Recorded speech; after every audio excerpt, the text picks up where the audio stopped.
Shalom, senang sekali boleh kembali menyapa sahabat-sahabat sekalian yang terus mengikuti program pendalaman Alkitab melalui pelajaran Sekolah Sahabat bersama dengan kami, Cornelius Media. Saya Pendeta Edward Taliwongso, ditemani oleh hamba-hamba Tuhan, Pendeta Jerry Mangirongkonda dan Pendeta Widodo Purwanto. Kita sudah tiba di pekan yang ke-14 dari triwulan ini dan tema pada pekan ini adalah Efesus di dalam hati. Kami mengingatkan sahabat-sahabat sekalian untuk mempersiapkan diri sebelum saudara mengikuti tayangan ini dengan telah membaca dan mempelajari pelajaran Sekolah Sahabat di tempat kita masing-masing. Oleh karena tayangan ini sekali lagi tidaklah menggantikan tanggung jawab pribadi kita untuk membaca dan mempelajari pelajaran Sekolah Sahabat kita.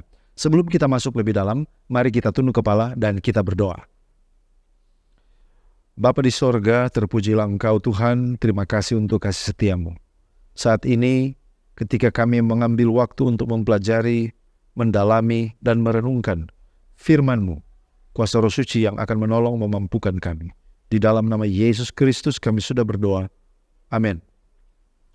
Seperti biasa, program ini terbagi dalam 4 bagian. Yang pertama kita melihat dasar Alkitabiah pelajaran sepanjang pekan ini. Yang kedua kita menggali ayat inti yang dipilih oleh penulis pelajaran Sekolah Sahabat. Yang ketiga, kita melihat pertanyaan-pertanyaan yang muncul dari pelajaran hari demi hari. Dan yang terakhir, kita tiba kepada bagian aplikasi. Mari kita masuk kepada bagian yang pertama.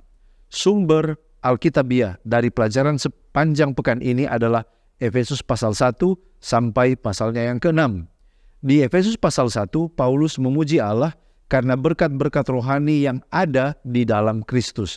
Ia menjelaskan bahwa Allah telah memilih orang percaya sebelum dunia diciptakan dan kuasanya bekerja di dalam hidup orang percaya. Efesus 2, Paulus mengingatkan jemaat bahwa mereka diselamatkan hanya oleh kasih karunia Allah melalui iman, bukan karena perbuatan mereka sendiri. Dan mereka adalah satu di dalam Kristus, baik orang Yahudi maupun non-Yahudi. Efesus pasal 3 di sana dijelaskan tentang pelayanan dan penyataan rahasia Allah yang kini telah dinyatakan kepada semua orang. Dan rahasia itu adalah penyatuan semua orang di dalam Kristus. Dia juga berdoa supaya semua orang di jemaat diberikan kekuatan oleh Roh untuk memahami kasih Kristus. Efesus pasal 4, Paulus memperingatkan jemaat untuk hidup dengan rendah hati, lemah lembut, sabar dalam persatuan roh. Ia menggambarkan berbagai peran di dalam gereja seperti rasul, nabi, penginjil, guru yang diberikan untuk memperlengkapi semua orang percaya. Efesus pasal 5, Paulus menekankan pentingnya kehidupan yang kudus dalam pernikahan dan dalam hidup sehari-hari. Ia mengingatkan jemaat untuk hidup dalam terang, berjaga-jaga, dan jangan terlibat di dalam perbuatan-perbuatan kegelapan. Dan Efesus pasal 6, Paulus mengajarkan tentang perlengkapan senjata Allah yang harus dipakai oleh orang percaya dalam menghadapi peperangan rohani, juga bagaimana jemaat harus berdoa dengan tekun dalam peperangan rohani itu. Nah, sekarang kita lihat kembali tentang judul Efesus di dalam hati. Efesus di dalam konteks ini tentu saja yang dimaksud adalah kota Efesus, Asia Kecil di zaman Romawi kuno. Kota Efesus di zaman Romawi kuno adalah sebuah kota metropolitan, kota yang sangat signifikan baik secara politik, ekonomi, dan juga agama pada waktu itu. Alan C. Myers dalam Kamus Alkitab Eerdmans halaman 341 mengatakan, Efesus mulai berkembang pada masa pemerintahan Kaisar Agustus dan menjadi semakin kosmopolitan sebagai pusat perdagangan internasional. Dan kota ini menurutnya dianggap sebagai salah satu kota paling suci di zaman kuno, terutama karena kuil Artemis dan patung-patungnya yang terbuat dari meteorit. Nah, sehubungan dengan pelayanan Paulus dan sahabat-sahabatnya, MacDonald dalam Dictionary of New Testament mengatakan ada 2 tokoh selain Rasul Paulus, yaitu Priscilla dan Aquila. Bagaimana Paulus meninggalkan mereka di kota itu dan mereka juga bekerja bersama dengan Apolos. Mereka adalah pendiri gereja di Efesus sesuai dengan Kisah 18 ayat 24-28. Nah, tetapi walaupun mereka berdua sudah tinggal, tetapi pertumbuhan yang signifikan itu terjadi ketika Paulus melayani dan tinggal di sana lebih lama lagi. Banyak sejarawan menulis bahwa orang Kristen yang pertama-tama di Efesus adalah mereka yang dari latar belakang Yahudi, Yunani, dan juga Romawi. Apa saja pelajaran-pelajaran Paulus kepada jemaat Efesus yang mula-mula ini. Minimal ada 5 hal yang dia ajarkan ketika kita membaca di dalam kitab Efesus. Yang pertama, keselamatan oleh kasih karunia. Yang kedua, kesatuan di dalam tubuh Kristus. Yang ketiga, panggilan untuk hidup yang kudus. Yang keempat, kasih dalam keluarga dan juga perkawinan. Dan yang kelima, pengajaran tentang perlengkapan rohani. Apa makna judul Efesus dalam hati? Mengapa perlu Efesus di dalam hati kita? Nah, tulisan Paulus kepada jemaat di Efesus memiliki cakupan dan jangkauan yang lebih luas. Paulus menulis kepada orang-orang percaya di mana saja dan pesan-pesannya dimaksudkan untuk menjangkau dunia dan pemikiran kita di zaman modern ini. Maksudnya adalah, sekalipun kita sebagai pembaca modern bukanlah orang Efesus, namun demikian, nasihat yang diberikan Paulus kepada jemaat di Efesus sangat relevan dengan pergumulan gereja di zaman modern ini. Kebutuhan rohani jemaat Efesus adalah juga kebutuhan kita di zaman ini. Pergumulan teologis jemaat Efesus adalah juga pergumulan kita di zaman ini. Sehingga kita semua, pembaca modern, dapat juga disebut sebagai jemaat Efesus. Bukan secara lahiriah, melainkan jemaat Efesus di dalam hati kita masing-masing. Saudara-saudara, sekarang kita tiba pada ayat tema pelajaran ke-14, Efesus 2 ayat 8-10. Efesus 2 ayat 8-10, sebab karena kasih karunia kamu diselamatkan oleh iman, itu bukan hasil usahamu, tetapi pemberian Allah. Itu bukan hasil pekerjaanmu. Jangan ada orang yang memegahkan diri. Karena kita ini buatan Allah, diciptakan dalam Kristus Yesus untuk melakukan pekerjaan baik yang dipersiapkan Allah sebelumnya. Ia mau supaya kita hidup di dalamnya.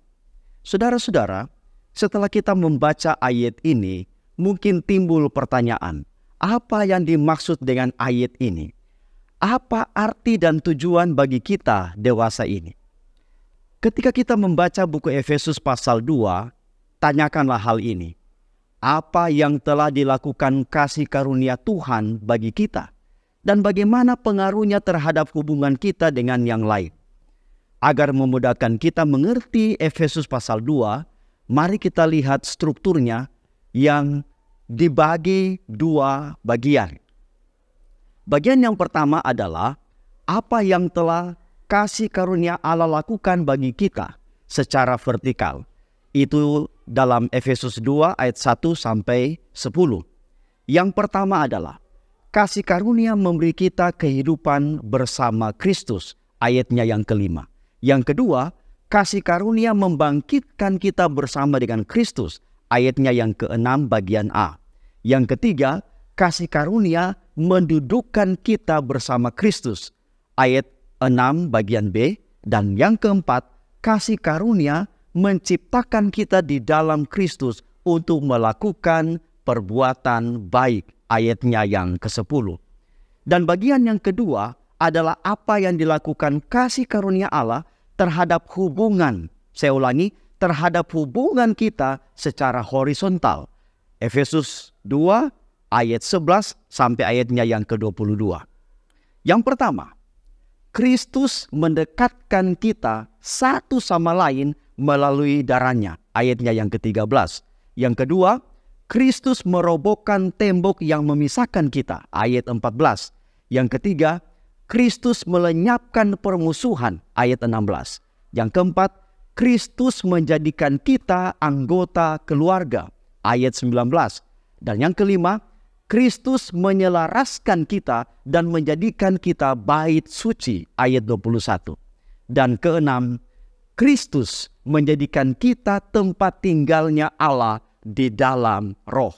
Ayatnya yang ke-22. Jadi, dapat kita simpulkan arti dan tujuan Efesus pasal 2 adalah karena kasih karunia. Saya ulangi, adalah karena kasih karunia kita dipulihkan, dibaharui di dalam Kristus Yesus, dan oleh kasih karunia kita menjalin hubungan baik dengan sesama, dan Kristus telah menjadikan kita baitnya yang kudus. Nah, saudara-saudara, timbul pertanyaan, Apa itu kasih karunia? Strong Concordance nomor 5485 menjelaskan, kasih karunia didasarkan pada kata karis, artinya anugerah, kebaikan. Kata karis juga bisa diartikan kebaikan, hadiah, bantuan, atau berkat yang diberikan kepada manusia oleh Yesus Kristus. Kemudian Kamus Besar Bahasa Indonesia mendefinisikan kasih karunia adalah pemberian atau anugerah dari yang lebih tinggi kepada yang lebih rendah. Paulus dalam surat Efesus 2 ayat 8 menyebutkan, kasih karunia adalah pemberian Allah. Saya ulangi, kasih karunia adalah pemberian Allah. Nah, dalam Roma 3 ayat 24 menyebutkan, dan oleh kasih karunia telah dibenarkan dengan cuma-cuma karena penebusan dalam Kristus Yesus. Dan dalam Roma 6 ayat 23 menyaksikan, sebab upah dosa ialah maut, tetapi karunia Allah ialah hidup yang kekal. Jadi, dapat dikatakan bahwa kasih karunia itu adalah pemberian dengan cuma-cuma atau gratis dari Allah kepada manusia. Pemberian dalam hal ini adalah keselamatan. Pemberian dalam hal ini adalah keselamatan. Melalui siapa? Melalui penebusan Yesus Kristus agar manusia memperoleh hidup yang kekal. Nah, mungkin kita bertanya lagi, apa itu iman? Apa itu iman? Firman Tuhan dalam Ibrani 11 ayat 1, iman adalah dasar dari segala sesuatu yang kita harapkan dan bukti dari segala sesuatu yang tidak kita lihat. SDA Bible Commentary jilid 6 halaman 1073 menyebutkan bahwa iman adalah sambutan manusia terhadap kasih karunia Allah. Iman seperti apa yang Allah harapkan? Dalam Yakobus 2:17, demikian juga halnya dengan iman. Jika iman tidak disertai perbuatan, maka iman itu pada hakikatnya adalah mati. Ellen G. White dalam Review and Herald 5 Oktober tahun 1886 menyatakan bahwa iman itu akan menuntun pada kesesuaian yang sempurna dengan hukum Allah. Iman dimanifestasikan oleh perbuatan. Saya ulangi, iman dimanifestasikan oleh perbuatan.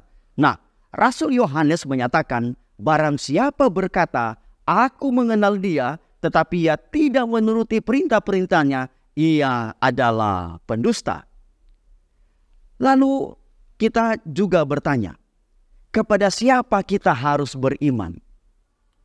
Kita harus beriman kepada Allah, karena Dia adalah Tuhan yang sempurna dan kuat. Dia adalah satu-satunya Tuhan yang sebenarnya dan kita harus mematuhi perintahnya. Dia telah menciptakan alam semesta dan semua yang ada di dalamnya.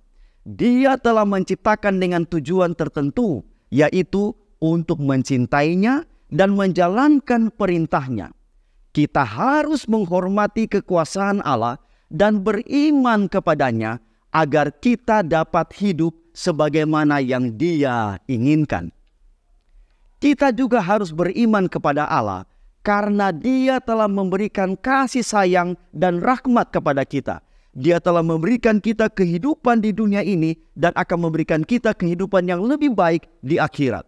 Dia juga memberikan kita hikmat untuk memahami dan mematuhi perintahnya dan memberikan kita kehidupan yang baik. Kita harus menghormati dan beriman kepada Allah untuk mendapatkan kasih sayang dan rahmat-Nya.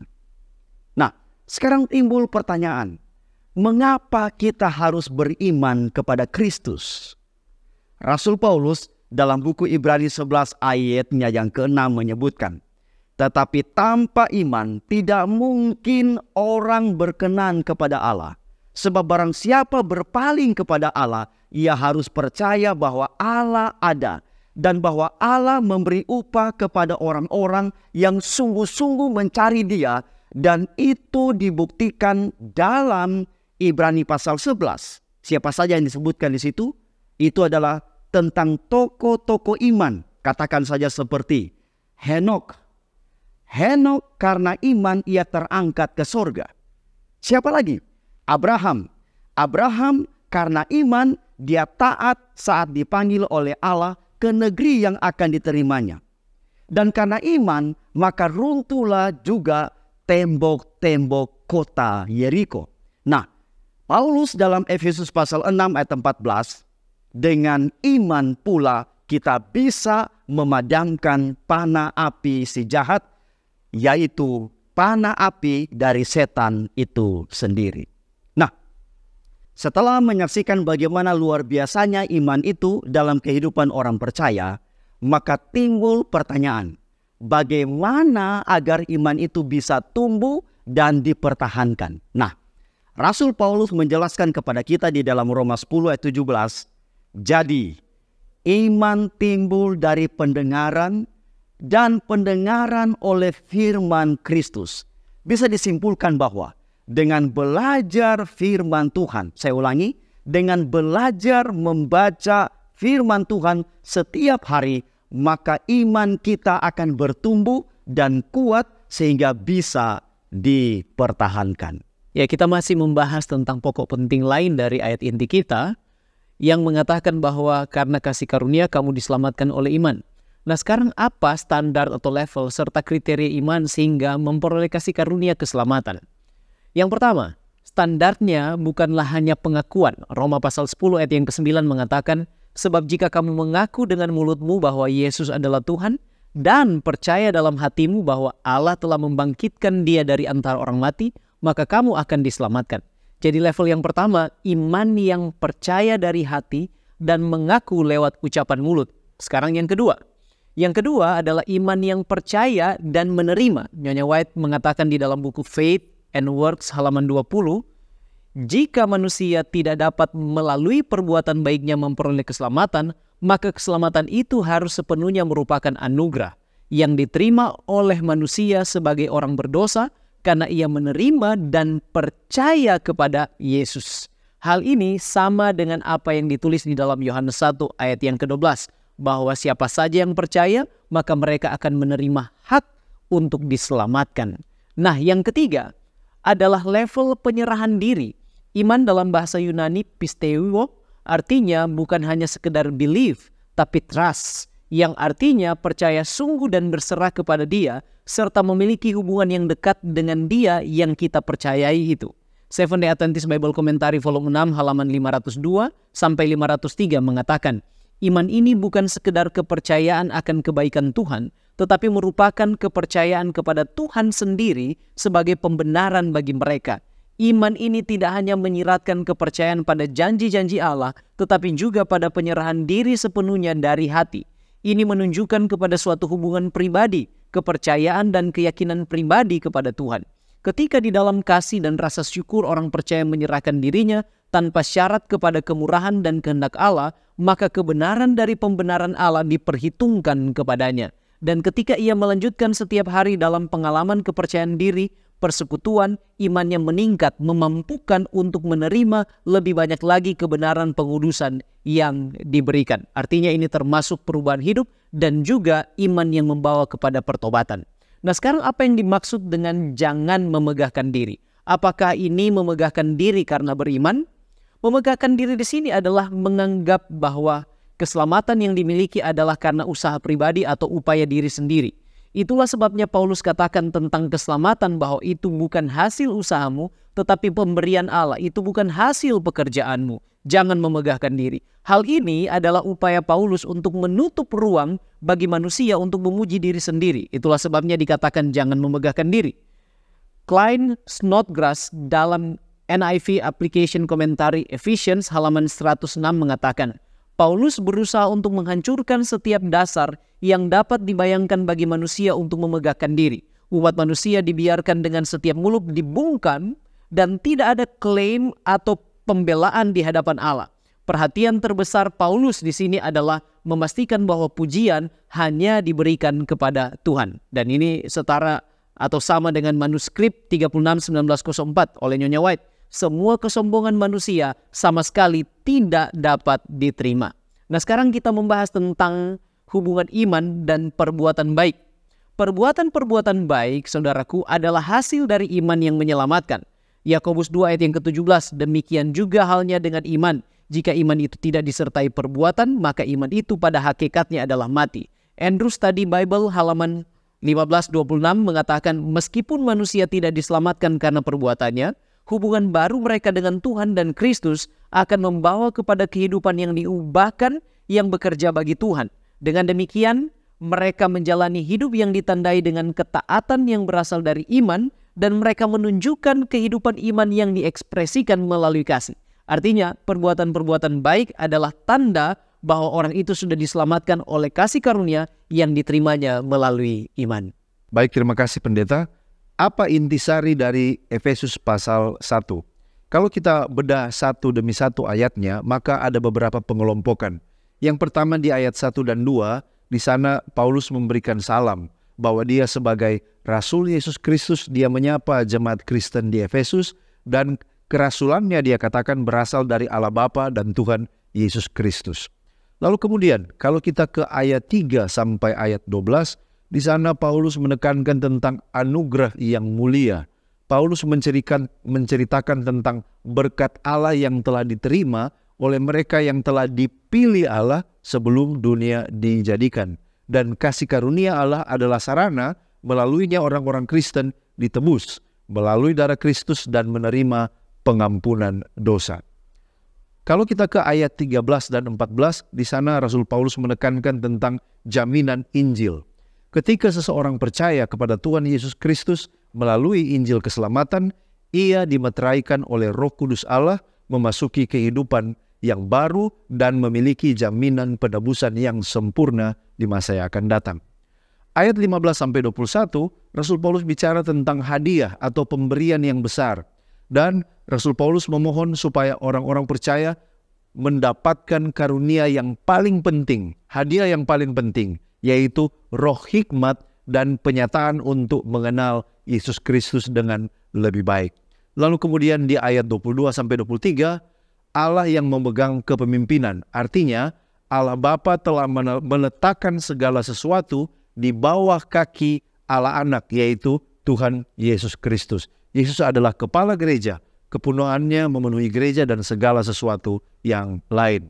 Nah, apa makna kebenaran-kebenaran ini bagi kita sekarang dan bagaimana supaya saudara dan saya dapat mengalaminya?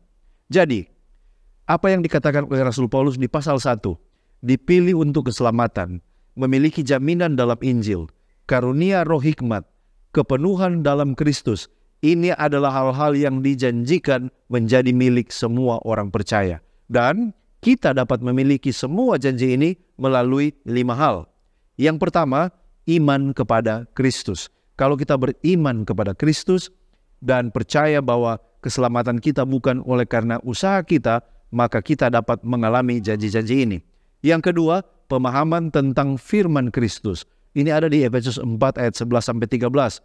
Berbicara tentang peran dari kita yang mengajar dan mereka yang mempelajari orang percaya untuk memahami firman Tuhan. Yang ketiga adalah doa dan komunikasi dengan Allah.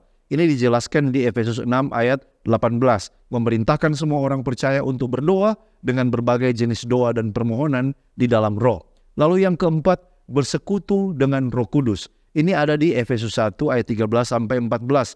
Berbicara tentang pentingnya Roh Kudus sebagai penjamin dalam hidup orang percaya. Dan yang kelima, supaya dapat mengalami semua berkat yang disampaikan tadi, berpartisipasi dalam pelayanan dan komunitas Kristen. Ini ada di Efesus 4 ayat 11-12, menyebutkan peran-peran pelayanan di dalam gereja. Kalau kita melakukan hal ini, maka janji-janji yang disampaikan itu akan dapat dialami oleh orang percaya, termasuk saudara dan saya yang hidup di zaman modern ini. Sesungguhnya apa inti dari pelajaran Efesus pasal 2? Inti pelajaran Efesus pasal 2 adalah kasih karunia Allah yang dinyatakan dalam penebusan Yesus Kristus. Hasil dari penebusan itu adalah, pertama, membebaskan kita dari dosa dan kematian melainkan membawa kita kepada hidup baru di dalam Kristus. Efesus 2 ayat 1 sampai 10. Kedua, memperdamaikan kita dengan orang lain. Efesus 2 ayat 11 sampai 15. Ketiga, mempersatukan kita dalam Kristus di dalam satu hubungan keluarga. Nah, bagaimana kita mengimplementasikan dalam kehidupan kerohanian kita? Dalam Efesus 2 ayat 19 menyebutkan, demikianlah kamu bukan lagi orang asing dan pendatang, melainkan kawan sewarga dari orang-orang kudus dan anggota-anggota keluarga Allah. Kalau demikian, apa yang harus kita lakukan? Efesus pasal 2 ayat 2, di sana dikatakan, jangan mengikuti jalan dunia dan orang-orang durhaka. Terima kasih pendeta, dan sekarang kita datang kepada inti pelajaran dari Efesus pasal yang ketiga. Apa intinya? Yang pertama, ini berbicara tentang rahasia atau misteri Injil dan anggota gereja yang percaya. Efesus 3 ayat 6, yaitu bahwa orang-orang bukan Yahudi karena berita Injil turut menjadi ahli-ahli waris. Mereka memiliki keberanian dan jalan masuk kepada Allah. Efesus 3 ayat yang ke-12. Yang kedua, gereja sejatinya adalah anggota-anggota tubuh dan peserta dalam janji yang diberikan di dalam Kristus. Efesus 3 ayat yang ke-6. Gereja juga dipanggil untuk menjadi mitra Allah di dalam memberitakan rahasia Allah di dalam Kristus itu.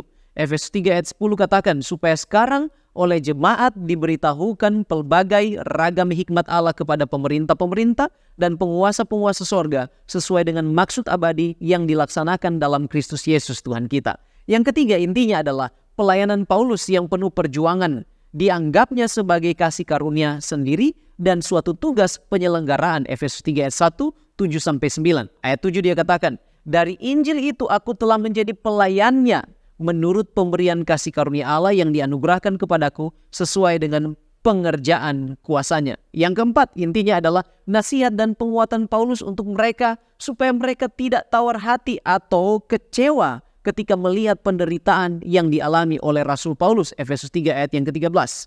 Yang kelima, intinya adalah doa Paulus. Apa doanya? Supaya Allah menguatkan dan meneguhkan orang-orang percaya dan supaya mereka berakar. Ayat yang ke-16 dan 17 Efesus 3. Dia berdoa untuk hikmat bagi orang-orang percaya sehingga mereka boleh sebagai umat mengenal dan melihat kasih Allah yang begitu dalam, lebar, panjang, dan luas. Ayat 18 dan 19. Dan yang terakhir intinya adalah Paulus berserah dan di sana ada doksologi. Dia memuji Allah. Ayat yang ke-20 dan 21 saya bacakan. Firman Tuhan katakan, bagi dialah yang dapat melakukan jauh lebih banyak daripada yang kita doakan atau pikirkan, seperti yang ternyata dari kuasa yang bekerja di dalam kita. Bagi dialah kemuliaan di dalam jemaat dan di dalam Kristus Yesus turun-temurun sampai selama-lamanya. Ini adalah doa Paulus. Nah sekarang, bagaimana cara kita mempraktekkan inti-inti pelajaran Efesus pasal 3 ini? Kita bisa mempraktekkan inti pelajaran dari Efesus pasal 3, baik itu secara pribadi maupun dalam konteks berjemaat atau gereja, adalah dengan harus terus terhubung dengan Kristus yang adalah inti dari Injil kabar baik itu, misteri itu. Sebagaimana Paulus juga selalu bergantung kepada Kristus dan mampu mempraktekannya. Letter Nyonya White tuliskan 127/1903, dikatakan Rasul Paulus yang telah menerima banyak wahyu dari Tuhan, menghadapi kesulitan dari berbagai sumber dan di tengah semua konflik dan keputusasaannya, ia tidak kehilangan kepercayaan dan keyakinan kepada Tuhan.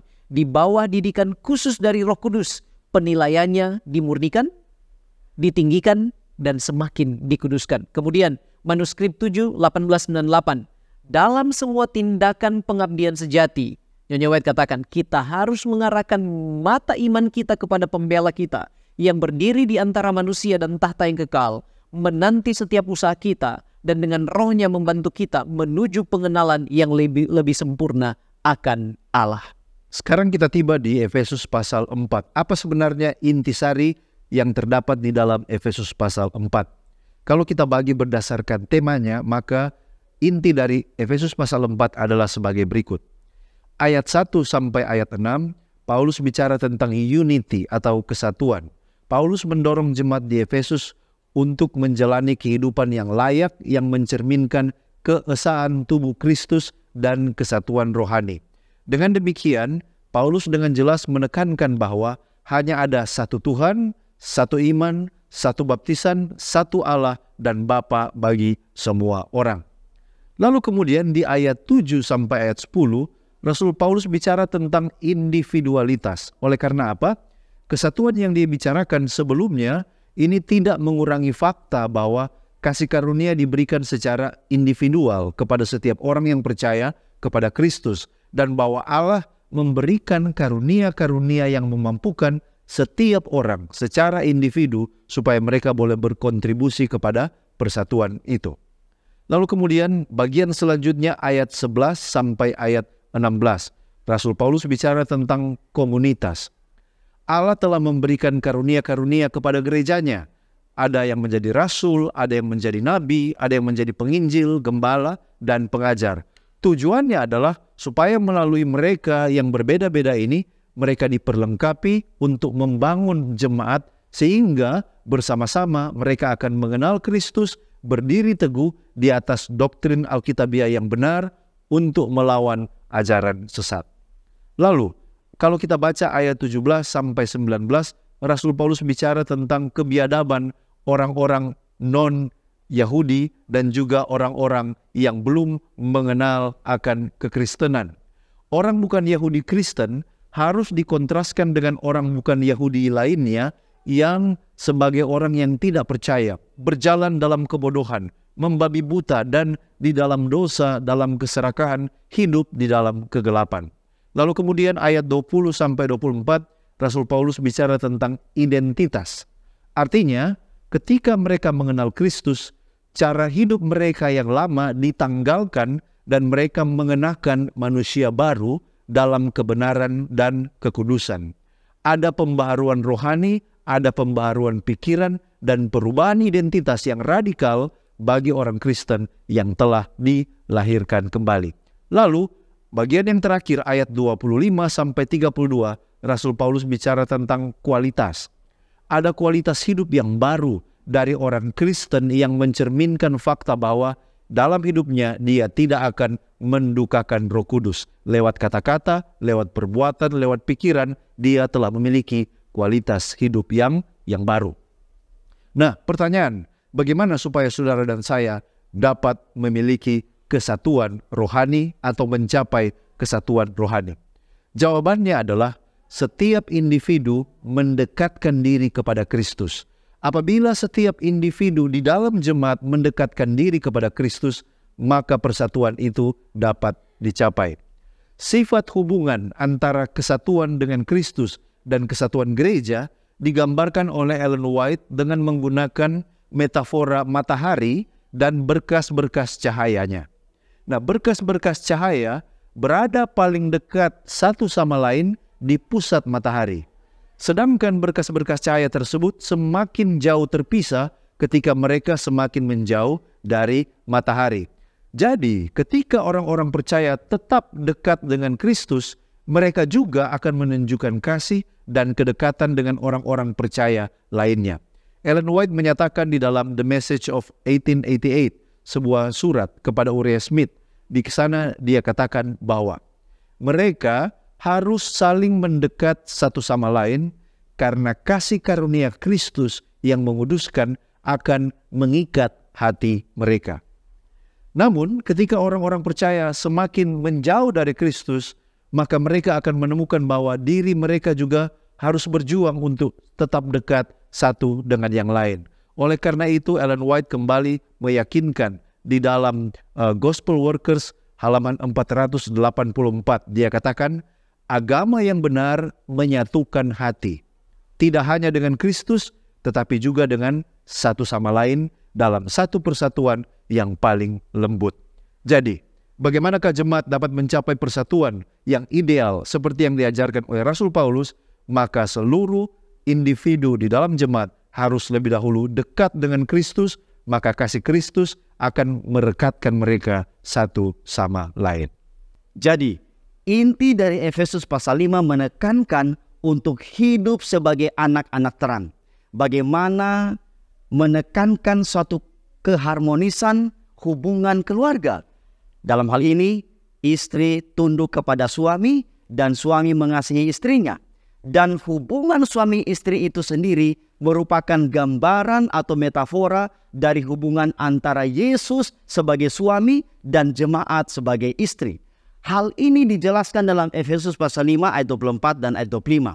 Karena itu sebagaimana jemaat tunduk kepada Kristus, demikianlah juga istri kepada suami dalam segala sesuatu. Hai suami, kasihilah istrimu sebagaimana Kristus telah mengasihi jemaat dan telah menyerahkan dirinya baginya.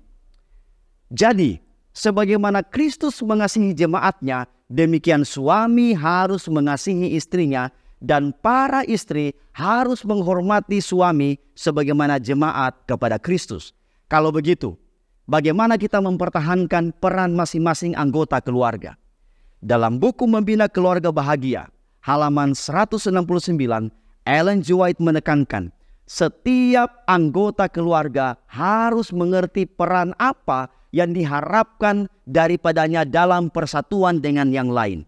Dan dalam buku yang sama, halaman 168 mengatakan, harus semuanya sama-sama sibuk dalam tugasnya masing-masing untuk saling mendorong dalam melatih kemurahan, kesabaran, berbicara dalam nada suara yang rendah dan tenang, serta menghindarkan kekacauan. Pada bagian ini, sebagaimana Kristus mengasihi jemaatnya, demikian juga dalam keluarga kita harus saling mengasihi. Itulah cara bagaimana kita mempertahankan hubungan yang akrab pertama dengan Kristus dan hubungan yang akrab dengan keluarga dan sesama kita. Ya, di bagian terakhir ada Efesus pasal yang ke-6. Apa inti pelajaran dari Efesus pasal yang terakhir? Yaitu tentang perlengkapan senjata Allah tentunya.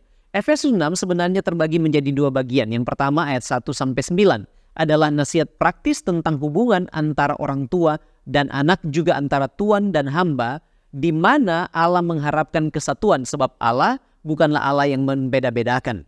Itu juga adalah sambungan dari Efesus pasal yang ke-5. Kemudian bagian yang kedua adalah tentang perlengkapan senjata Allah supaya baik pribadi maupun sebagai pasukan atau tentara Kristus dapat bertahan dan mengadakan perlawanan terhadap kuasa si jahat.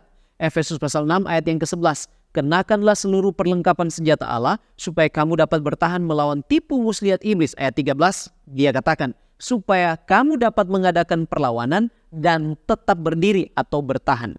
Nah, sekarang mari kita lihat satu persatu apa saja perlengkapan senjata Allah itu. Ayat yang ke-14 dikatakan, kita harus berikat pinggangkan kebenaran. Itu adalah perlengkapan senjata Allah yang pertama. Kemudian di ayat yang sama dikatakan yang kedua, kita harus berbaju sirahkan keadilan. Artinya kebenaran dan keadilan ini boleh kita dapatkan kalau kita terhubung dengan Kristus yang adalah kebenaran yang selalu melakukan keadilan. Yang ketiga, perlengkapan senjata Allah, berkasutkan kerelaan memberitakan Injil damai sejahtera. Ayat yang ke-15. Artinya kita punya peran dan tanggung jawab untuk kita boleh memberitakan Injil damai sejahtera kepada semua orang. Yang keempat, perlengkapan senjata Allah yang keempat adalah perisai iman yang dapat memadamkan setiap panah api si jahat. Artinya ini bentuk pertahanan di dalam peperangan rohani baik secara pribadi maupun secara berjemaat. Yang kelima, pedang roh. Pedang roh ini adalah dikatakan selanjutnya firman Allah. Ini adalah perlengkapan senjata Allah yang kelima. Artinya dengan firman Allah maka kita dapat bertahan dan juga dapat menyerang di dalam peperangan rohani. Dan yang terakhir adalah doa. Doa menyanggupkan setiap orang percaya untuk tetap bertahan apapun yang terjadi di dalam peperangan rohani itu. Mereka tetap setia kepada janji dan komitmen mereka untuk mengikuti Allah sebagai pengikut Kristus yang sejati. Nah, sekarang bagaimana kita memperoleh dan mempertahankan seluruh perlengkapan senjata Allah? Nyonya White katakan di dalam manuskrip 140-1902, hiduplah dengan rendah hati di hadapannya, terimalah seluruh perlengkapan senjata Allah, dan janganlah sekali-kali melupakan kasut damai sejahtera. Janganlah kamu mendatangi seorang pun dengan langkah yang berat atau dengan suara yang penuh amarah. Biarlah semua hamba Tuhan, dari mereka yang menduduki posisi tertinggi hingga mereka yang berada dalam pelayanan yang paling rendah, berjalan dengan kerendahan hati di hadapannya. Artinya, kalau saya dan saudara ingin mendapatkan perlengkapan senjata Allah, selain terhubung dengan Kristus, maka kita harus menghidupkan tabiat kerendahan hati. Untuk kita merendahkan diri di hadapan Tuhan, di hadapan sesama, maka kita boleh mengenakan seluruh perlengkapan senjata Allah dan mempertahankannya. Nah saudaraku, sebagai aplikasi, setelah mempelajari buku Efesus sepanjang triwulan ini, apa perubahan rohani dan tabiat kita dalam keluarga, gereja, maupun terhadap sesama? Yang pertama, ada 4 yang saya ingin bagikan. Kita telah diberkati Allah, maka kita harus menjadi berkat bagi orang lain. Yang kedua, kita telah ditebus oleh Allah, selamat oleh kasih karunia melalui iman, maka kita harus menjadi saksi bagi Injil damai sejahtera dan kemuliaan hanya bagi nama Tuhan. Yang ketiga, kita adalah mempelai, kita adalah tubuh, kita adalah bangunan, kita adalah tentara bagi Kristus. Kita perlu terus bersatu dalam Kristus, bertahan dalam peperangan rohani setiap hari, dan dengan demikian maka kita dapat kemenangan. Yang keempat, keselamatan dari Allah harus membuat kita semakin rendah hati, bukan semakin sombong. Semakin mengasihi sesama, bukan semakin cinta diri. Sebab Efesus pasal 2 ayat yang ke-10 katakan, karena kita ini buatan Allah, diciptakan dalam Kristus Yesus untuk melakukan pekerjaan baik yang dipersiapkan Allah sebelumnya. Ia mau supaya kita hidup di dalamnya.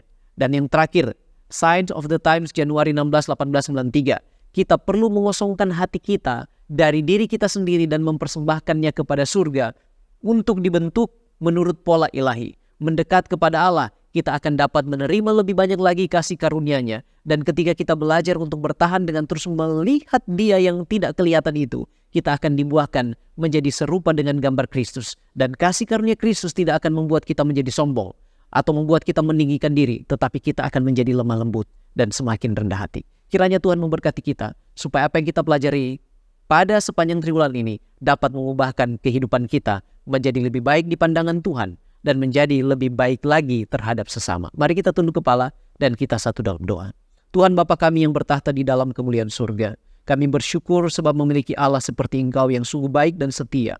Kami bersyukur kami dapat mempelajari kitab Efesus. Kiranya Roh Kudus memeteraikan pelajaran-pelajaran rohani yang sudah kami pelajari bersama, agar dengan demikian dapat berbuah dalam kehidupan kami. Kami akan menjadi pemenang oleh karena Kristus. Kami akan menjadi saksi bagi-Mu Tuhan, dan kami akan selalu memperlengkapi diri kami dengan perlengkapan senjata Allah setiap hari. Bapa di sorga, kami sungguh lemah dan terbatas. Kami minta pertolongan dan hikmat sorga menjadi bagian kami. Berkati kami semua dengan damai sejahtera-Mu yang melampaui segala akal, sebab kami berdoa dan berserah hanya di dalam kuasa Tuhan Yesus, nama-Mu yang agung. Haleluya. Amin.